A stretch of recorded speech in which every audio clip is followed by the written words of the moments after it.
Bonjour et bienvenue dans la minute de coaching de ce matin avec le coach Yannick Poudjom. Nous allons continuer dans la même lancée dans notre voyage du succès, la minute de coaching.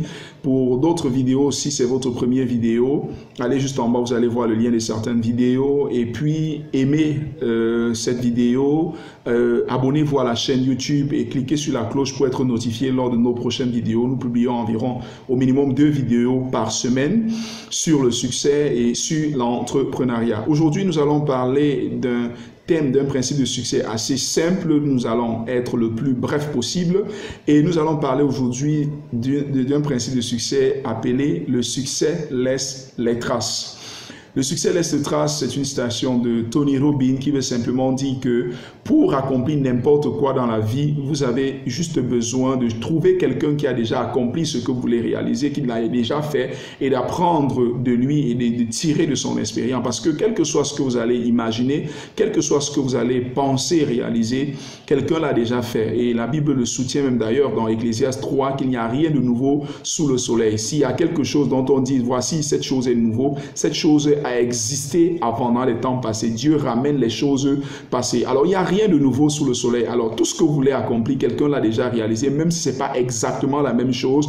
Mais ce dont vous avez besoin pour réussir, quelqu'un a déjà ça. De votre but, donc, c'est de trouver des gens qui ont déjà fait des choses similaires que vous et d'aller apprendre de vous. Vous n'aurez pas toujours l'occasion de vous asseoir avec eux, d'avoir un dîner avec eux pour leur poser des questions, mais vous pouvez lire leurs histoires dans des livres, dans les interviews qui sont disponibles sur YouTube, sur Internet. Vous pouvez trouver leur histoire. Parfois même, vous allez trouver les histoires des gens, pas dans leurs livres directement, mais en lisant beaucoup les livres d'autres personnes, comme les histoires de Bill Gates. J'ai lu beaucoup sur Bill Gates sans avoir lu son propre livre. En lisant dans les livres d'autres personnes, j'ai vu quelques principes de succès qui l'ont permis de réussir, qui ont permis à Microsoft de réussi dans ses premières années. Alors, l'une des choses l'une des habitudes que vous devez développer dès aujourd'hui, c'est la lecture, c'est regarder les vidéos YouTube. Adoptez cela chaque jour. Disposez 1 heure de temps, au moins 1 heure de temps, chaque jour que Dieu a créé pour regarder une vidéo sur YouTube, pour télécharger une vidéo sur YouTube, sur Vimeo, sur n'importe quelle autre plateforme, ou bien pour lire des articles sur Google ou pour acheter des livres et les lire. Aujourd'hui, les livres sont gratuits sur Internet. Vous tapez le nom d'un livre parfois, vous mettez juste PDF devant sur Google et le livre s'ouvre rapidement, facilement. Donc, prenez cette habitude-là de lire au moins un livre par mois, 12 livres par an, et cela vous permettra de découvrir tous les autres succès, les paramètres de succès dont vous avez besoin. Dans la dernière vidéo, je vous ai donné 4 étapes pour réaliser n'importe quelle chose, n'importe quel projet. Vous avez juste besoin de découvrir ce que vous voulez, de faire un plan. Pour faire ce plan-là, justement, vous devez lire les autres, vous devez apprendre, vous devez chercher l'information, vous avez besoin des faits, vous avez besoin des données. Après votre plan, bien qu'imparfait, 3e étape, vous passez à l'action et 4e étape, vous continuez à ajuster votre plan parce que le succès, c'est en même temps une science, c'est-à-dire il y a une méthodologie exacte qu'il faut appliquer, mais également c'est un art, c'est-à-dire vous devez l'adopter à votre personnalité, à ce que vous êtes et à votre situation.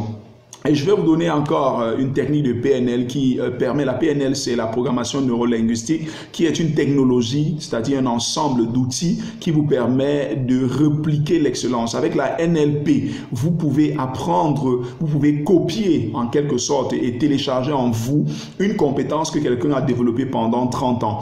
Et pour copier ces compétences, il y a 3 techniques que je vais vous montrer dans cette vidéo. C'est même l'objet de cette vidéo. Le succès laisse les traces. Alors, que faire pour copier l'excellence, pour prendre et télécharger ce que les gens ont pris beaucoup d'années pour apprendre?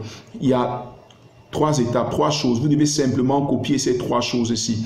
Identifier, lorsque vous avez identifié les personnes que vous voulez modeler, qui sont des modèles, qui ont des patterns. Pattern en anglais, c'est un modèle, pas modèle comme personne, mais qui ont un système, c'est une méthodologie, c'est une façon de faire. Quand vous voulez copier cela, allez vers ces personnes-là, trouvez 2, 3, 4 personnes que vous voulez modeler leur technique, leurs compétences, puis faites ceci.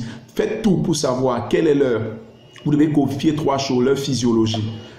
leur syntaxe et leur croyance. Je répète, physiologie, croyance et syntaxe. La physiologie, c'est quoi? C'est leur posture. Comment est-ce qu'ils se tiennent? Comment est-ce qu'ils parlent? Quelle est leur posture? Quelle est leur façon de marcher? Parce que, avec certaines démonstrations, si vous regardez certains séminaires d'Anthony Robbins, lorsqu'il fait cette démonstration-là, il va appeler 2 personnes qui vont se tenir au podium, à l'estrade. Une personne va prendre une certaine posture et penser à quelque chose. La deuxième personne, on lui demande de prendre exactement la même posture, de s'asseoir de la même façon. Et puis, on va demander à cette deuxième personne qui imitait l'autre de dire à quoi elle pensait. Lorsqu'on confronte les deux pensées, généralement à 90%, l'autre personne qui a pris juste la posture de l'autre réussit à penser à la même chose, exactement la même chose que le premier. C'est vraiment fantastique. C'est une science, donc c'est un pattern, c'est un modèle. Donc, copiez premièrement la posture de cette personne. Deuxièmement, copiez ses croyances. Posez-vous la question, interrogez la personne en lisant ses livres, cherchez à savoir ce en quoi il croit. Et pour savoir ce en quoi la personne croit, vous regardez au dernier élément qui est la syntaxe. Quel est son vocabulaire? Quels sont les mots? Quelles sont les citations qu'il utilise souvent? Quels sont ses... Bref, comment est-ce qu'il communique? Comment est-ce qu'il parle? Parce que votre communication détermine vos résultats, détermine votre rendement. C'est ce que la PNLP a trouvé. Et la Bible le dit, la vie et la mort sont au pouvoir. La mort et la vie sont au pouvoir de la langue. Proverbe 18, verset 20 à 21. Le pouvoir, en fait, la mort et la vie sont au pouvoir de la langue. Et dans Proverbe 14, 12, la Bible dit encore, on peut obtenir du succès par ses paroles, comme on s'assure un salaire par son travail. Ça, c'est la version français courant. On peut obtenir du succès par ses paroles, comme on s'assure un salaire par son travail. Donc, votre communication, la façon dont vous communiquez, les mots que vous vous dites vont déterminer votre niveau de succès. Merci. N'oubliez pas de vous abonner et de cliquer sur la cloche pour être notifié lors de notre prochain post. Merci.